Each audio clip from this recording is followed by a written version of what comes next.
Tlaloc, dios de la lluvia, el rayo y la eclosión. Representa la nube y el agua como elementos dadores de vida. Deidad de vital importancia para los pueblos mesoamericanos, sobre todo en relación con la producción de los alimentos. Por su relevancia fue representado de diversas maneras a lo largo de la historia, en códices, pintura mural, vasijas y figuras de piedra. El monolito de mayores dimensiones fue hallado a un costado del arroyo de Santa Clara, en el poblado de Coatlinchan, a 40 kilómetros al este de la Ciudad de México. El Tlaloc, sepultado por el tiempo en posición horizontal, fue excavado y reconocido por el arqueólogo Leopoldo Batres en 1903.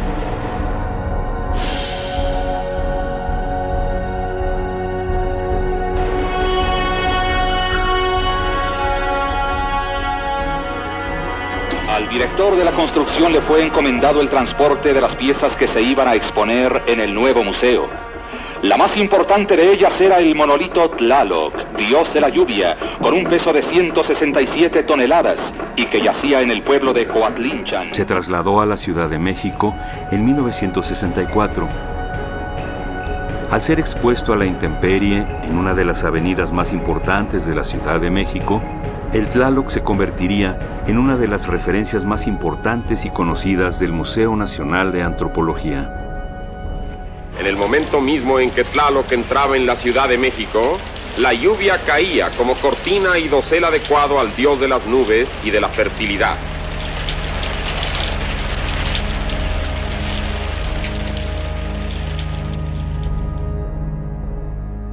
Creo que es una de las piezas más importantes, no solo por sus dimensiones, sino por el hecho de estar dando la bienvenida al público que visita el museo. Eso para mí es algo único de las colecciones que resguardamos y es un valor agregado que pocos museos en el mundo podrían presumir.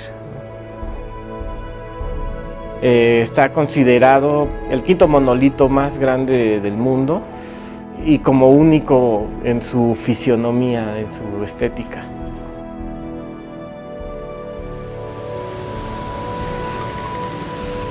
Durante 50 años el monolito ha estado expuesto a la contaminación y las inclemencias del tiempo, provocando deterioros y daños a la pieza. Este deterioro dio origen al proyecto de restauración y conservación del monolito, a cargo del licenciado Sergio González García, coordinador del Laboratorio de Conservación del Museo Nacional de Antropología. Cuando planteamos esta intervención de restauración y conservación del monolito, nos dimos cuenta que no existía un registro pormenorizado ni de su material, ni de su técnica, ni su interpretación incluso, ¿no? Entonces, como conservadores nos dimos a la tarea primero de analizar su material y analizar el contexto de dónde salió. Empezamos por el principio, que fue fotografiarlo, pero con un registro de la mejor calidad, plantear el proyecto del escaneo tridimensional para tener certeza en sus dimensiones, en su volumen, en su peso y un registro previo a la intervención.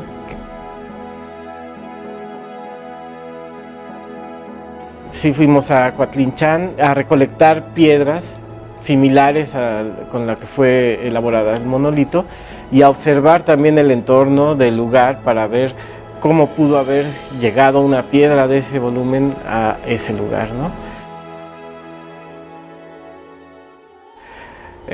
A mí me llevó a la conclusión de pensar primero la importancia de ese lugar como centro de manufactura de esculturas, puesto que han encontrado en Teotihuacán otras esculturas de gran tamaño que fueron elaboradas ahí y trasladadas desde ahí.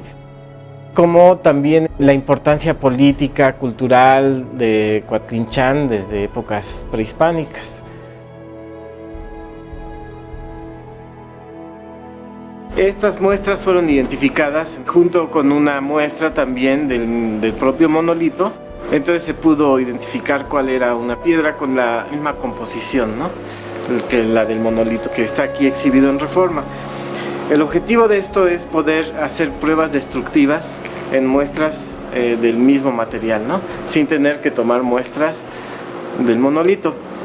Estas pruebas destructivas pues serán un molido a nivel submolecular, lo que se conocería como nanopartículas de andesita, para elaborar una pasta de resane, que la tenemos que probar obviamente en laboratorio, en cámaras de envejecimiento, pero esta pasta de resane tendría que ser compatible y estable con el monolito y tendría que poderse remover cuando lo quisiéramos remover.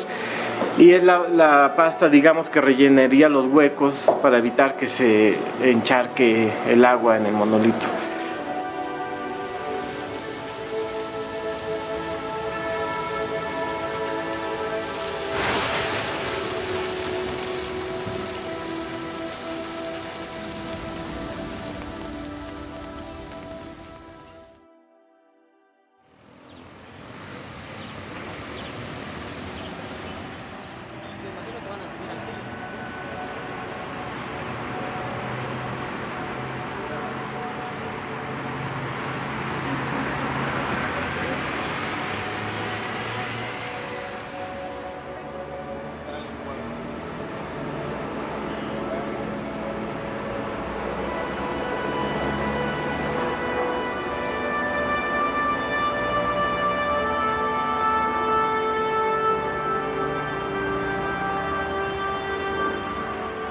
Durante el diagnóstico del estado de conservación, se identificó como principal factor de deterioro el elemento que el mismo dios prehispánico proveía a los pueblos de Mesoamérica: el agua.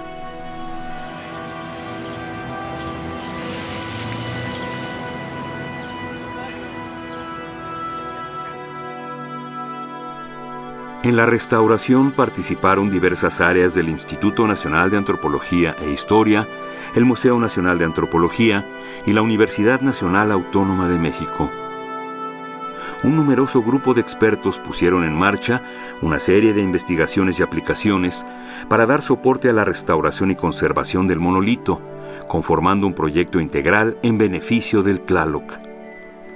Tenemos herramientas que nos podrían permitir, mediante una muestra del tipo de roca del cual está hecho, conocer cómo son los poros al interior de la roca, que pueden servir para estudios como lo que se mencionaba de elemento finito, y que con esto se pueda determinar dónde podrían haber fallas desde la perspectiva estructural de este monolito. La parte de digitalización, sí participamos con ellos en términos de cómo se puede manipular esta información y qué tipo de resultados pueden ofrecer estos datos, particularmente en términos de exactitud. Y todos esos resultados, tanto de la morfología como de la estructura interna, como de los estudios desde la perspectiva de mecánica que se le puedan hacer, pueden reproducirse mediante técnicas de manufactura aditiva, 3D printing, para que un usuario pueda llegar a tener una visualización en términos de poder tocar un elemento que tenga, por ejemplo, mapas de colores de donde podría haber fallas, ¿no? Y que esto sirva para que los restauradores ubiquen exactamente cuáles pudieran ser los puntos de interés para que el monolito siga teniendo la morfología tal cual como la conocemos.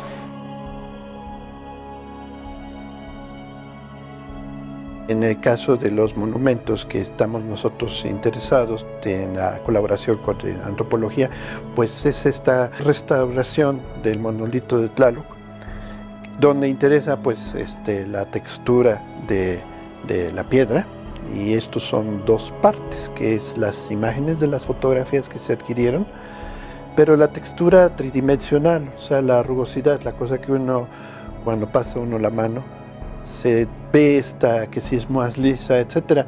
Y esta textura se puede estudiar, analizar, se pueden sacar ciertas conclusiones de este análisis que pueden dar pistas sobre la erosión, el estado y el avance del deterioro que va sufriendo con el tiempo.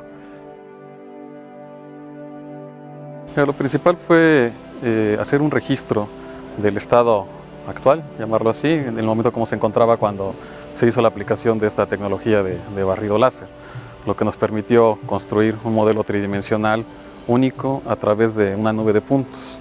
Bueno, se realizaron diversas tomas, alrededor de 48 en este monolito, y bueno, toda esa información requirió de un postproceso de datos para conformar un solo modelo, y paralelamente se hizo un registro fotográfico de alta calidad que va complementando el trabajo de escaneo, y bueno, al final tendríamos un modelo único que puede mostrarnos pues a gran detalle la superficie, que es lo que hay que destacar, que es un levantamiento superficial.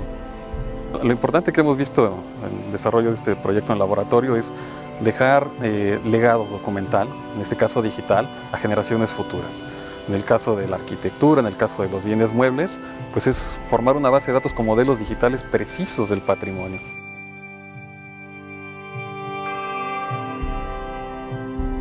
Lo más interesante fue cuando pusimos luz rasante desde la parte de abajo y pudimos ver en el mastlatl del personaje una serie de grabados de apariencia antigua que están incluso abajo, de despostilladuras grandes que se ven antiguas, ya muy desgastadas, y que forman unos círculos, unas líneas, posibles numerales. Es algo muy interesante que salió a la luz, que seguramente están investigando nuestros arqueólogos, pero no había habido la foto especializada con la luz rasante para verlos claramente y a partir de eso tratar de hacer alguna interpretación, saber si significan algo o con qué motivo fueron hechos.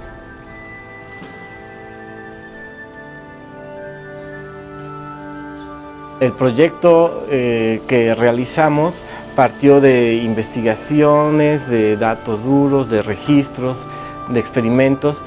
Entonces, plantear la intervención desde esa perspectiva ayudó a tener una propuesta fundamentada, identificar las causas, los mecanismos, los efectos de deterioro, y para detener esos efectos, que es lo que notamos, que son las manchas, que son los escurrimientos, no nos vamos a ir a quitarlos, a eliminar los efectos, sino a ubicar sus causas y entonces atacar las causas en la lógica de que eliminando las causas se eliminan los efectos.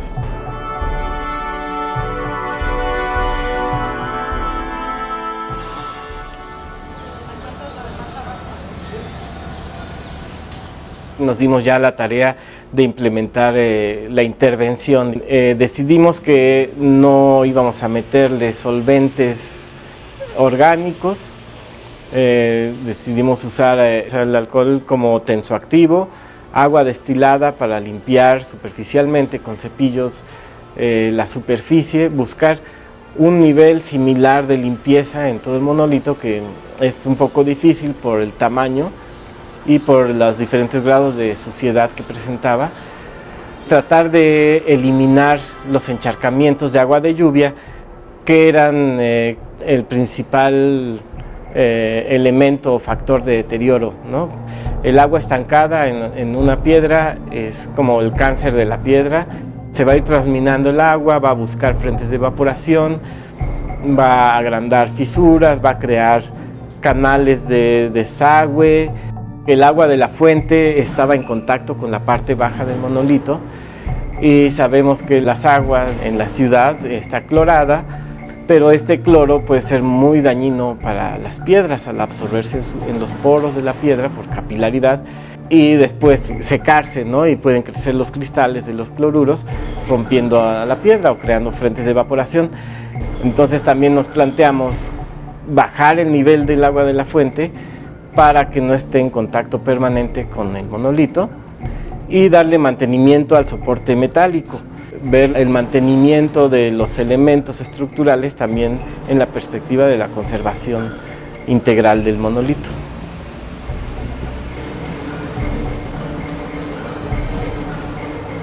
Algunas fisuras identificadas que se llenan de agua en la época de lluvias o que están abajo del escurrimiento principal de la tina de la cabeza, fueron resanadas para evitar que hubiera arrastres de partículas y arrastres de otros elementos, o que en la misma agua se metiera y creara que crecieran estas fisuras o las activara.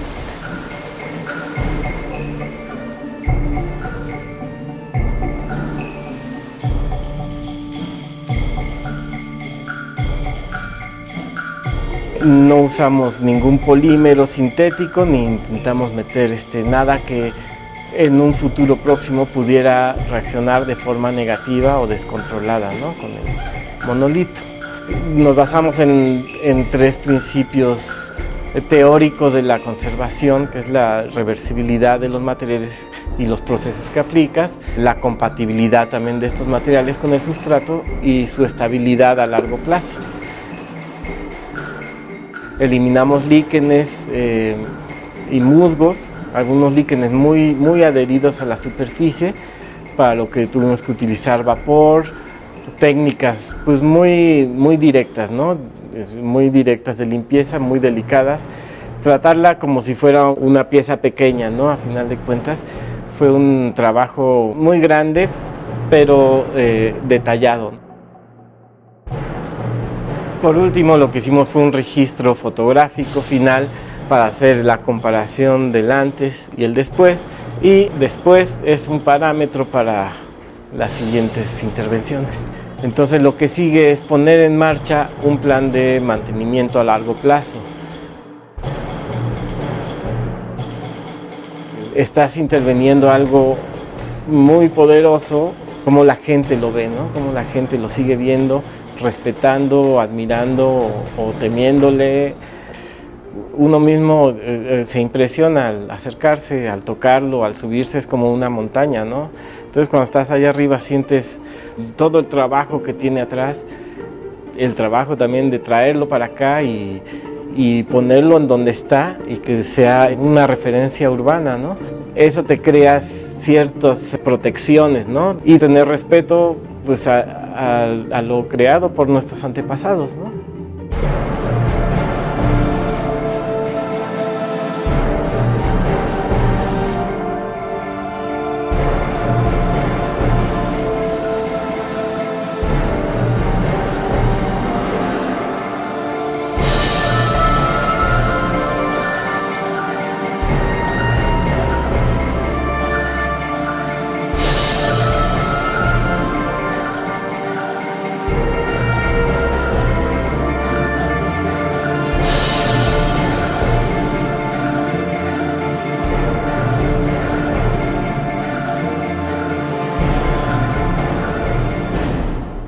Tlaloc, el dios mesoamericano de la lluvia, que según los mitos habitaba en el Tlalocan, se renovó después de 50 años para recibir en plenitud al público que visita el Museo Nacional de Antropología.